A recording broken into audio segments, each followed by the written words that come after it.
अरे बच्चों, कैसे हो? उम्मीद करता हूँ अच्छे होंगे। आज के इस वीडियो में हम बात करेंगे exercise 4.3 NCERT class 10 important question है। तो क्वेश्चन क्या कह रहा है, क्या एक ऐसी आम की बगिया बनाना संभव है जिसकी लंबाई चौड़ाई के 2 गुनी हो और उसका क्षेत्रफल जो है वो 1800 मीटर स्क्वायर हो? यदि हाँ तो उसकी लंबाई और चौड़ाई हमको बताना है। तो हमें बगिया बनाना है। तो बगिया बनाना है तो हम सबसे पहले मानेंगे, हमें पता नहीं है तो माना बगिया की चौड़ाई। अच्छा, चौड़ाई क्यों ले रहा हूँ मैं? लंबाई भी ले सकता हूँ। लंबाई इसलिए नहीं ली, आपको पता चलेगा। चौड़ाई जो भी हमने x मीटर ले ली तो लंबाई क्या हो जाएगी? दोगुनी है। तो दोगुनी यानी कि चौड़ाई के दोगुनी। चौड़ाई क्या है? x का दोगुना कर दूंगा मैं। समझ में आ गया कि मैंने लंबाई x क्यों नहीं मानी? हाँ ठीक है, इसको स्मार्ट तरीके से आप कर सकते हो। क्षेत्रफल हमको दिया है, मैं शॉर्ट लिख रहा हूँ, आपको पूरा लिखना है। 800 मीटर स्क्वायर क्षेत्रफल भी दिया गया है हमको। तो हमें क्षेत्रफल मालूम है। क्षेत्रफल बराबर क्या होता है? क्षेत्रफल का फॉर्मूला होता है लंबाई गुणित चौड़ाई। यही होता है, मैंने तो यही पढ़ा है, आपने पता नहीं क्या पढ़ा हो। ठीक है, तो क्षेत्रफल हमको दिया है 800 मीटर स्क्वायर, तो यहाँ पर 800 लिख दिया। लंबाई हमारी जो है 2x और चौड़ाई जो है हमारी x है। ठीक है, तो x का x में गुणा हुआ तो वो हो गया 2x square is equal to 800। ठीक है, आगे समझ में? तो एक्स स्क्वायर बराबर हो गया 800। इसको मैं सोल्व कर लूँ बहुत ही आसान तरीके से। भाई ये तो बहुत ही सरल क्वेश्चन है यार। एक्स स्क्वायर बराबर 800, इधर गुणा में उधर जाके भाग में, और भाग दिया तो क्या हो गया? 400 हो गया। स्क्वायर है यहाँ पर। ठीक है, अभी उधर से इधर जाके उधर करने लगा देगा भाई साहब। स्क्वायर भाई साहब उधर गए तो करने लग गया।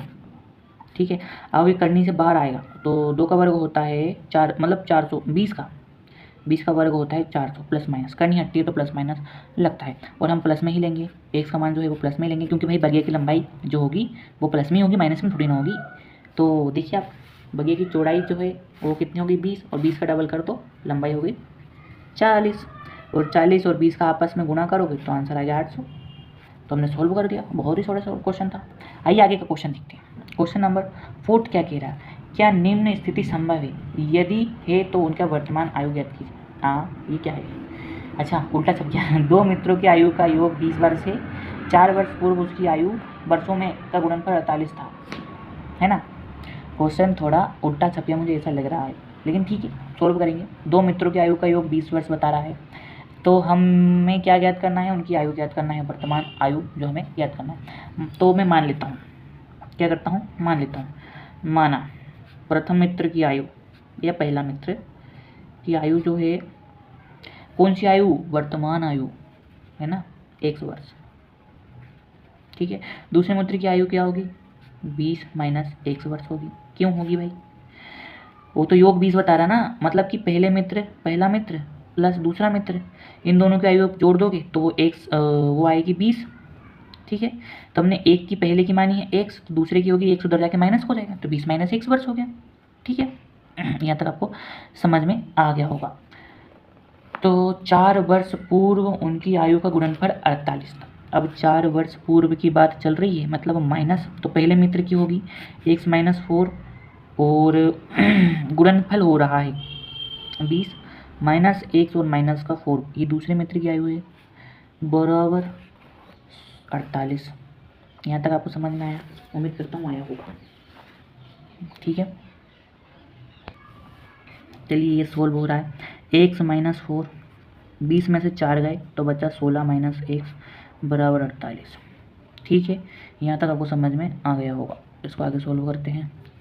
ये गुणनखंड विधि तरह सोल्व होगा, लेकिन हम यहाँ पर अभी मूलों की प्रकृति के अनुसार सोल्व कर रहे हैं, तो ये भी सोल्व होगा। x का 16 में करा तो 16x, फिर x का x में करा तो x स्क्वायर, फिर माइनस 4 का 16 में करा तो ये हो जाएगा 16 चुकू 64, और माइनस माइनस प्लस 4x बराबर 48।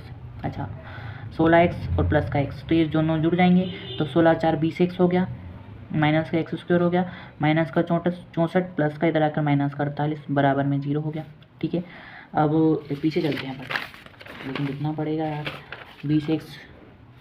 20x माइनस एक्स स्क्वायर और माइनस का 64 और 48 दोनों जुड़ के हो जाएंगे 8 4 12 2 हासिल का 1 4 10 11 112 माइनस का 102 बराबर में 0।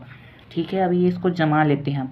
माइनस का एक्स स्क्वायर प्लस का 20x माइनस का 112 बराबर 0, और ये आगे माइनस से इसको हटाऊंगा तो मैं क्या करूँगा, ऋण से गुणा कर दूंगा, तो ये हट जाएगा, तो ये हो जाएगा एक्स स्क्वायर माइनस का प्लस हो जाएगा और प्लस का माइनस हो जाएगा, है ना। ठीक है, यहाँ तक आपको समझ में आ गया होगा। अब इसको x square minus bx plus c से जो है तुलना कर देंगे, तो a का मान हमारा आ गया 1, b का मान आ गया माइनस का 20 और c का मान आ गया 112। हमारा समीकरण क्या है, बी स्क्वायर माइनस 4ac बराबर डी, यही है ना, हाँ यही है। तो बी स्क्वायर यानी कि b का मान क्या हो गया माइनस का 20 माइनस 4 इंटू a का मान 1 हो गया और c का मान हो गया 112 बराबर 0, माइनस का 20 माइनस 4 दूनी 8, 4 एकम 4, 4 एकम 4 बराबर 0, ये हो गया हमारा 8 6 48 माइनस, मतलब डी जो है, ये डी है ना, डी जो है हमारा 0 से छोटा आ गया, डी जो है हमारा 0 से छोटा आ गया, मतलब माइनस में आ गया तो भाई 0 से तो छोटा ही है, और अगर 0 से छोटा है तो भाई इसका स्थिति संभव नहीं है। तो क्या निम्न स्थिति संभव है, तो नहीं है। अच्छा, उन्होंने इसलिए पहले छाप दिया था। इसका आखिरी मैथ से बहुत ही अच्छा मैथ से, चलो शुरू करते हैं।